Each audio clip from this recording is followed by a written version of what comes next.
টানা বৃষ্টি তারই সঙ্গে জমা জল সব মিলিয়ে রাস্তায় ধস এবং বীরভূমের দুবরাজপুরে ভাঙলো কালভার্ট ভেঙে পড়াতে সমস্যায় 20টি গ্রামের বাসিন্দারা। রাস্তা কালভার্টের মেরামতি না হওয়া পর্যন্ত ঘুর পথে যাতায়াত। পরিদর্শনে দুবরাজপুরের বিডিও ওসি। দ্রুত রাস্তা মেরামতির আশ্বাস তৃণমূল অঞ্চল সভাপতির। আমি রসুলপুর থেকে গেছিলাম সাপুর, আমার প্যাসেঞ্জার ছাড়া আছে, আনতে গেছিলাম নিয়ে এখানে দেখছি রাস্তাটা পুরো ভেঙে গেছে, মানে ধসে গেছে রাস্তাটা, এমনকি পেরানো যাবে না এদিকে। আমার কালভার্ট ব্রিজটা আছে, ওই ব্রিজটা শুধু ভেঙে গেছে। খবর পাওয়ার পর আমি রাস্তায় আসি, তো এদিকে এসে দেখি এদিকেও রাস্তার কালভার্টটা ধস নেমে পড়ে গেছে। তো এদিকে না যেতে পারলে আমাকে আবার ঘুরে 12-13 কিলোমিটার ঘুরে যেতে হবে, যাতে এই রাস্তাটা তাড়াতাড়ি ঠিক হয়। এটাই আমি বলবো, যাতে এই রাস্তাটা ঠিক হয়, ওই জন্য আমি বলবো যাতে সবারই পাবলিক মানুষ যাতে না ঘুরে যেতে হয়। জলের চাপে ভাঙলো 2 গ্রামের মাঝের সাঁকো। দেখুন যে ছবিটা দেখাচ্ছি, জলের চাপেই ভেঙে গিয়েছে 2 গ্রামের মাঝখানের যে সাঁকো, যে কারণে রীতিমতো ভোগান্তিতে পড়েছেন মধ্যম গ্রামের নেতাজি পল্লীর বাসিন্দারা।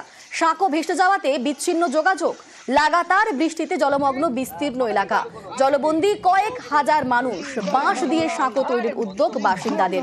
পরিস্থিতির মোকাবিলার চেষ্টায় পঞ্চায়েত।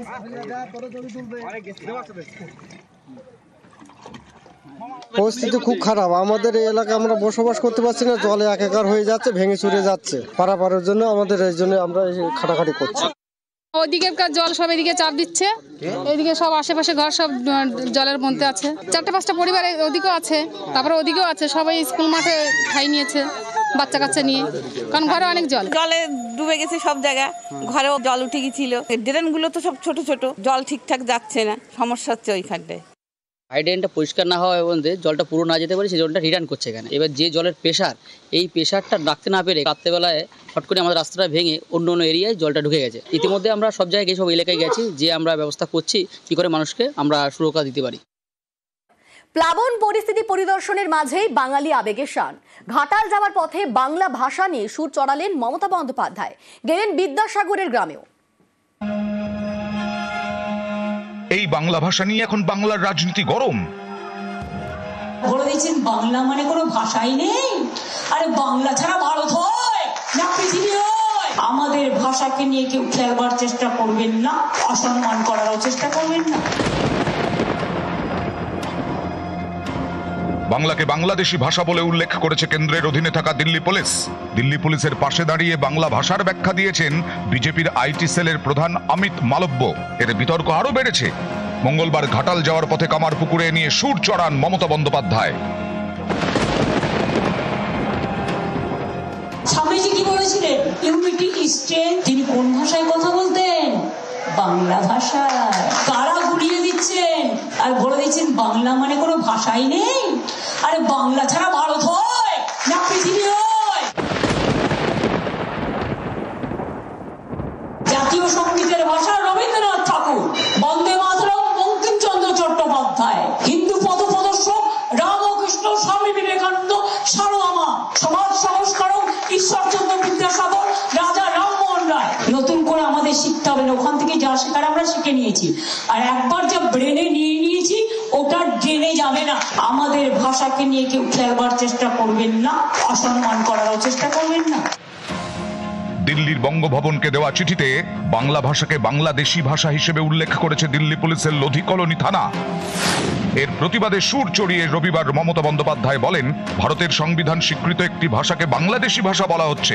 এটা কুৎসিত, অপমানজনক, দেশ বিরোধী এবং সংবিধান বিরোধী। কেন্দ্রের সরকার বাঙালি বিরোধী, সকলের উচিত তীব্র প্রতিবাদ করা।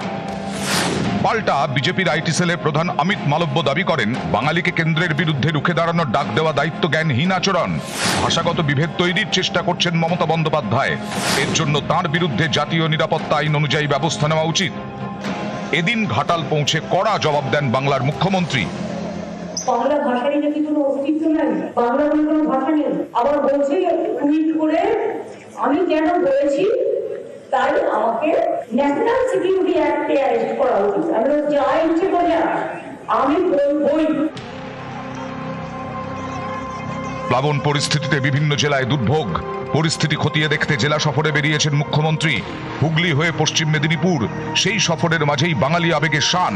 বর্ণ পরিচয়ের স্রষ্টা ঈশ্বরচন্দ্র বিদ্যাসাগরের জন্মভূমি বীর সিংহ গ্রামে মমতা বন্দ্যোপাধ্যায়, তাঁর হাতে তুলে দেওয়া হয় বিদ্যাসাগরের মূর্তি।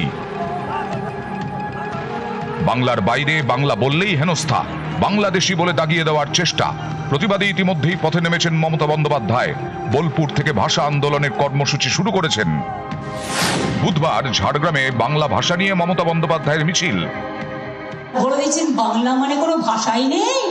আরে বাংলা ছাড়া ভারত হয় না পৃথিবী হয়? আমাদের ভাষাকে নিয়ে কেউ খেলবার চেষ্টা করবেন না, অসম্মান করারও চেষ্টা করবেন না। নিউজ 18 বাংলা।